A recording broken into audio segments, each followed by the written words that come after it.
Crooked fiddle tune, Shaving a Dead Man it's called.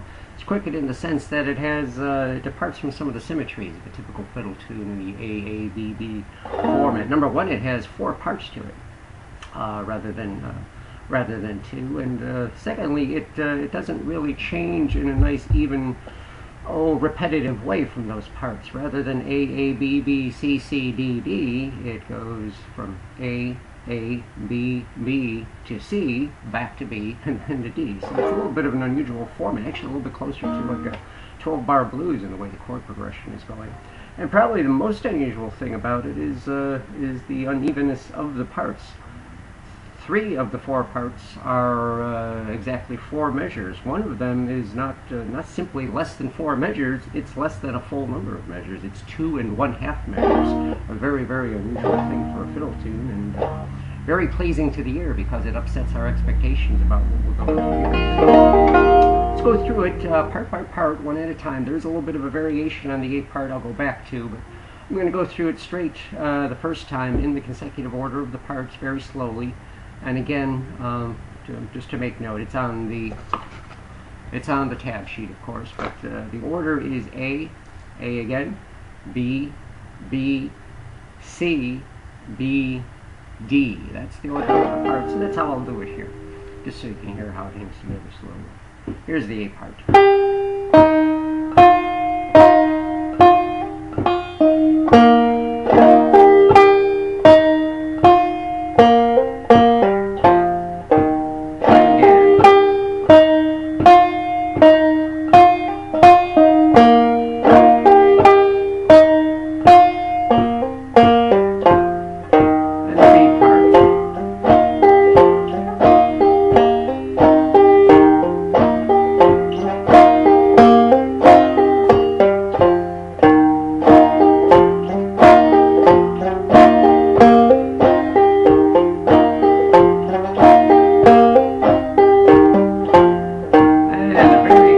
Uneven C part.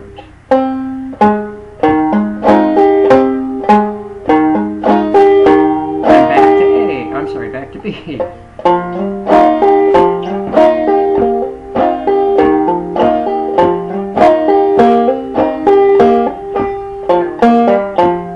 Sorry. And the D part, a little back to evenness.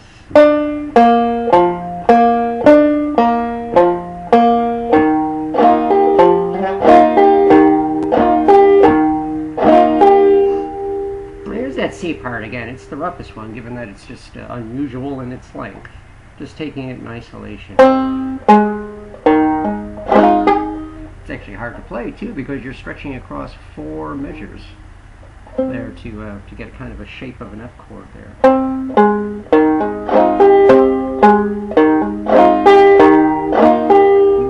Kind of stops abruptly there. Here's that variation on the A part. It has both the flicking and the drop thumb method involved there to give it a little bit of a fuller sound.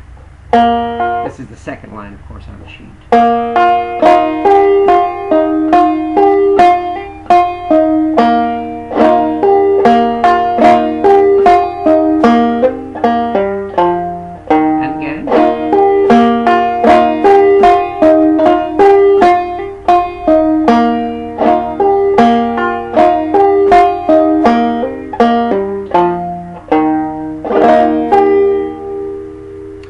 then probably the most unusual thing about the tune, I should have mentioned this at the beginning actually, but is the key we're playing in. We're actually in the key of E flat. Forgot to mention the capo.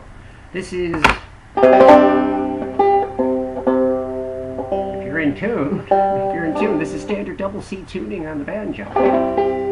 What we want is our fifth string to match not the first string fifth fret though, but the first string second fret. We want this G here to be matched to the first string second fret, which is an E. So we have two options there. We could just crank down.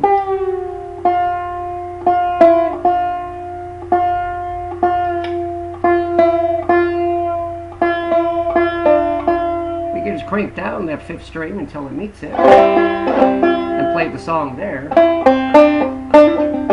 But what's actually much easier and probably more traditional with this song,